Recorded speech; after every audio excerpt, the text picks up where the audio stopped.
Hi there. Thanks again for joining. My name is Emily, and I will be reading this book, The Marrow Thieves. So this is our third week in. We've read two of the chapters. We're on to the third chapter now, which is really the beginning of a story. So it's on page 23. It'll say this story part one. And this is getting into the story of the background story of the people that we're following here. So I'll post some questions at the end that you can use to kind of guide your reading, or you can just listen and take it in. Okay, so I'll get started. So story part one. Anishinaabe people, us, lived on these lands for 1,000 years. Some of our brothers decided to walk as far east as they could go, and some walked west, and some crossed some great stretches of narrow earth until they reached other parts of the globe. Many of us stayed here. We welcomed visitors, who renamed the land Canada. Sometimes things got real between us and the newcomers. Sometimes we killed each other. We were great fighters, warriors, we called ourselves, and each other. And we knew these lands, so we kicked a lot of ass. The boys always puffed out their chests when Mig got to this part. The women straightened their spines and elongated their necks, their beautiful faces like flowers opening in the heat of the fire. But we lost a lot, mostly because we got sick with new germs, and then when we were on our knees with fever and pukes, they decided they liked us there, on our knees, and that's when they opened the first schools. We suffered there. We almost lost our languages. Many lost their innocence, their laughter, their lives. But we got through it, and the schools were shut down. We returned to our home places and rebuilt, relearned, regrouped. We picked up and carried on. There were a lot of years where we were lost, too much pain drowned in forgetting that came in convenient packages, bottles, pills, cubicles, where we settled to move around papers. But we sang our songs and brought them to the streets and into the classrooms. Classrooms we built on our own lands and filled with our own words and books. And once we remembered that we were warriors, once we honored the pain and left it on the side of the road, we moved ahead. We were back. Minerva drew in a big, wet sniff, wiped her nose across her sleeve, then set about chewing the fabric once more. Then the wars for the water came. America reached up and started sipping on our lakes with a great metal straw. And where were the freshest lakes and the cleanest rivers? On our lands, of course. Anishinaabe were always the canary in the mine for the rest of them. Too bad the country was busy worrying about how we didn't pay an extra tax on Levi's jeans and Kit Kat bars to listen to what we were shouting. The Great Lakes were polluted to muck. It took some doing, but right around the time California was swallowed back by the ocean, they were fenced off, too poisonous for use. I'd seen the Great Lakes, Ontario when we were in the city, and Huron when we lived on the new road allowance. The waters were gray and thick like porridge. In the distance, anchored ships swung silent and shuddered back and forth on the roll of methodical waves. The water wars raged on, moving north, seeking our rivers and bays, and eventually, once our homelands were decimated and the water leached and the people scattered, they moved on to the towns. Only then were armies formed, soldiers drafted, and bullets fired. Ironically, at the same time, rivers were being sucked south and then east to the highest bidder. The north was melting. The melt put most of the northlands underwater, and the people moved south or on to some of the thousands of tiny islands that popped up out of the melt's wake across the top of our lands. Those northern people, they were tough though, some of the toughest we've ever had. So they were okay, are still okay, the tales tell. Some better than okay. That's why we move north towards them now. Mig stood, pacing his story pace, waving his arms like a slow-motion conductor to place emphasis and tone over us all. We needed to remember story. It was his job to set the memory in perpetuity. He spoke to us every week. Sometimes story was focused on one area, like the first residential schools, where they were, what happened there, when they closed. Other times he told 100 years in a long narrative, blunt and without detail. Sometimes we gathered for an hour so we could explain treaties, and others it was 10 minutes to list the earthquakes in the sequence that they occurred, peeling the edging off the continents back like diseased gums. But every week we spoke because it was imperative that we know. He said it was the only way to make the kinds of changes that were necessary to really survive. A general has to see the whole field to make good strategy, he explained. When you're down there fighting, you can't see much past the threat directly in front of you.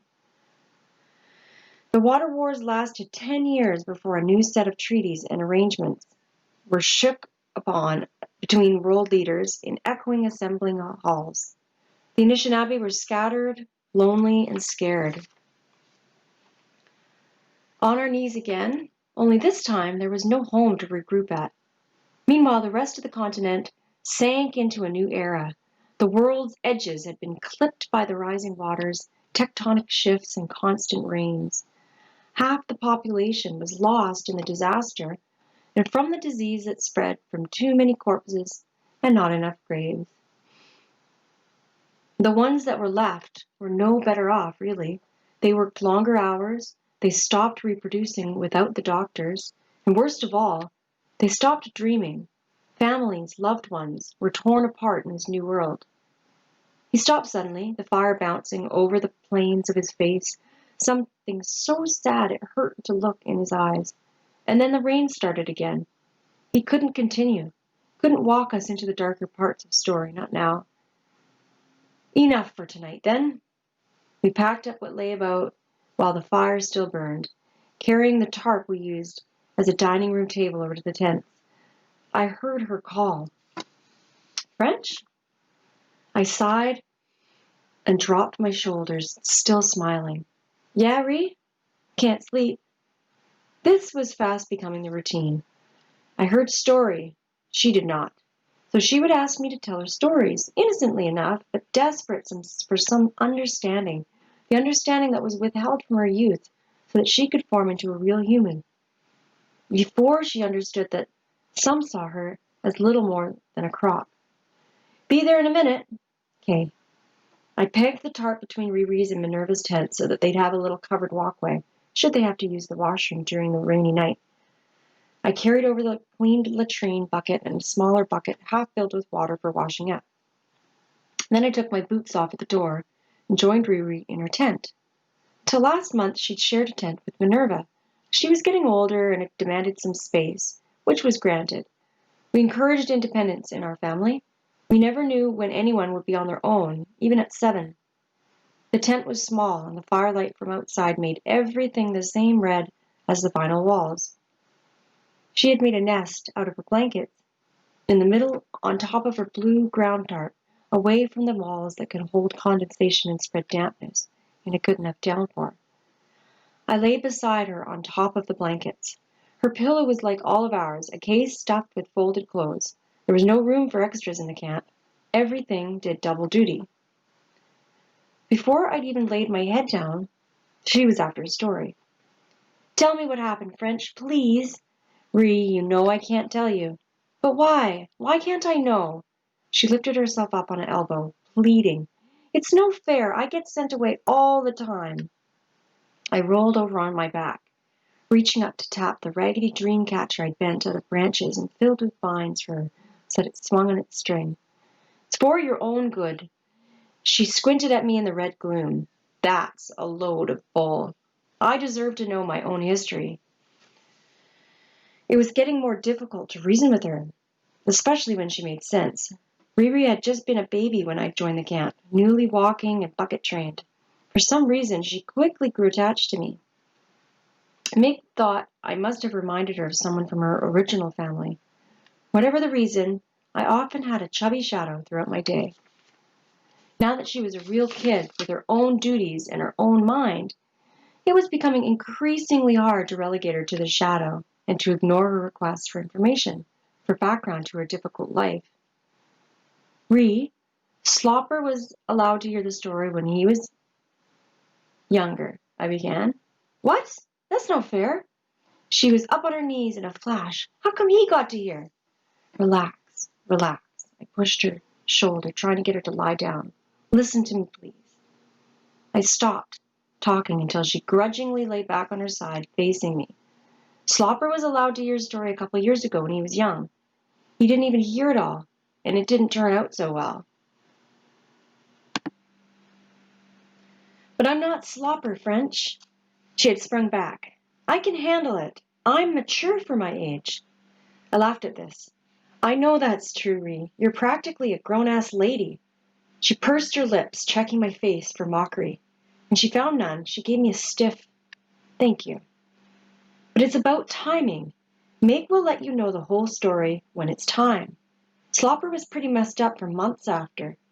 He stopped playing, didn't want to learn anything, and even stopped sleeping so good. She was finally quiet. I watched the Dreamcatcher spin to a stop. I remembered following Mitch around, bugging him for any details he might know as we tromped after my parents to the bay. I thought about the parts Meg had left out tonight, the parts that kept us running. Even still, it was unfair to keep everything from Ree. It had driven me to distraction, to not know, made it harder to keep moving day after day without understanding what was on our heels. I think maybe I can share some things, though. Her eyes grew big, but she held back her words. Years ago, other people, not us, they kind of got sick. Really, the whole world itself got sick. I tiptoed around the harsher images that came to mind. Like, it never used to rain all the time, and there were way more people. After the rain started and the lands shifted so that some cities fell right into the oceans, people had to move around. Diseases spread like crazy. With all this sickness and movement and death, people got sad. One of the ways the sadness came out was when they slept. They stopped being able to dream. At first, they just talked about it all casual like. Oh, funniest thing, I haven't dreamed in months. Isn't that odd? I haven't dreamed either. Here I pitched my voice high and wiggled my shoulder to imitate a mincing kind of movement, like how I'd imagined white ladies did as they pushed metal carts down a long, straight aisle to gather food from boxes lined up on shelves, all of it already dead. RiRi smiled at this impression. They visited their head doctors, psychiatrists, and they took pills to help them sleep when they stopped having the will to lie down at night. Soon they turned on each other, and the world changed again. A low whistle with a fluttering end sounded out. The alarm. I jumped. Where are you going? RiRi sounded frantic. She'd just started to hear story, and now I was leaving. Gotta go. Something is coming. I dashed out of the tent, stepping into my boots with laces still undone. The rest of the group, with the exception of Slopper, was around the low fire. Meg acknowledged me with a look, and then sought out G-Boy with his eyes. He motioned with his head to the east of our sight, keeping in a crouch and hurrying to the trees. We were out in the open. It was too late to run or hide. We'd have to fight. G-Boy pulled his long blade out from the sheath where it hung at his belt and backed into the trees until the shadows covered him completely. I needed to help. I grabbed a long stick from the fire, its end glowing with orange heat scales, and waited. My hands shook so the stick clattered a bit against the rock perimeter of the fire. Rob had crept over to crouch in front of Minerva. She nodded at me, and I scanned the forest behind them.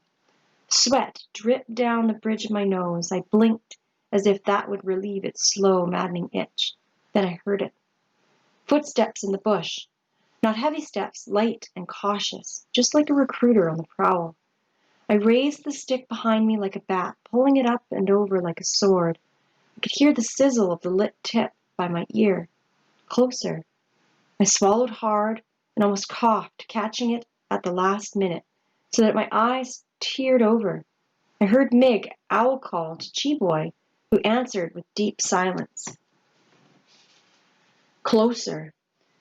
The steps were slow but steady. I picked up the swoosh of a drag like a bag or maybe a body. Maybe we weren't the first camp to be discovered. I could swear I saw the branches move in the trees just past the second row beyond our clearing. Come on, goof, come and get it, I whispered, tossing my weight between the balls of my feet, trying to be brave. Closer. Now I saw Meg, sidestepping between the first and second rows, his feet silent in their patched-up shoes. Why was he out in the open like that? Maybe he was playing decoy? Should I start rounding up the others to run? My breathing got louder and the footsteps stopped. Shit! Could they hear my fear? Did I give us away? What the hell? A high-pitched yell, and then, 2 seconds later, Chiboy emerged, dangling a girl by her forearm from his height. Let go of me! She was spinning and kicking, and I'm pretty sure spitting. Chiboy pulled her out of the shadows and dropped her in front of the fire, a foot from where I stood with the dry stick raised behind my head. Meg emerged next with a large green duffel bag. Jesus, holy God, you scared me. She was angry. Her eyes swung around the circle, taking in the fire, the tents, and the people. Then she found me. And what in the hell are you doing? Posing for a goddamn Hall of Fame statue? She rubbed her arm where Chiboy had held her. Meg carefully put her bag by her feet and took a few steps back. I lowered my stick and speared the ground over and over. Some welcome, she glared at us. When I lost enough adrenaline to notice the way her cheeks held shadow but her eyes were clear, one thought jumped into my head. Please don't let her be my cousin. Please. Okay, so that's the end of the first story. And I'll go ahead and post some photos or some questions there for you. You can take a look at and hopefully generate some discussion around that. One of the things that I do want to draw attention to is that we're talking about this book as a dystopia. And so with a dystopia, usually there's a criticism. It's a fictional story or it's based in the future, but it's usually criticizing or drawing attention to a current issue. And in the story, that first part of the story, we're kind of drawn into some of the history of Canada, a little bit of history about residential schools. And so we're starting to see that connection where fiction and nonfiction kind of come together. So even though this is a story based in the future and it's got some magical realism, there's still some elements of truth and connection to history. So I'll post some questions that kind of explore that idea as well a little bit. All right, so thanks so much again for joining, and I look forward to next week. We'll get into a little bit more of the story.